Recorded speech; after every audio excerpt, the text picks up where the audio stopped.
জয় জগন্নাথ। আজ হলো 7ই জুলাই, রথযাত্রা।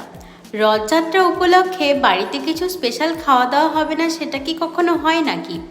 তাই অনেকক্ষণ থেকেই ভাবলাম যে একদম সিম্পলের মধ্যে কি বানানো যায়। তো মা বলল লুচি পায়েস বানানা। আমি ভাবলাম যে হ্যাঁ, এটা তো বানানো যেতেই পারে। তারপর আর বেশি দেরি না করে পায়েসটাই প্রথমে বানালাম।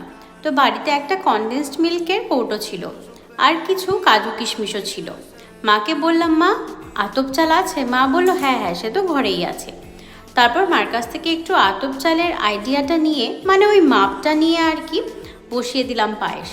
আর তারপর লুচি বানালাম।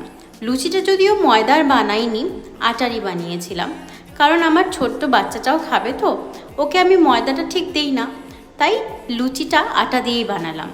এই হলো লুচি আর পায়েসের গল্প।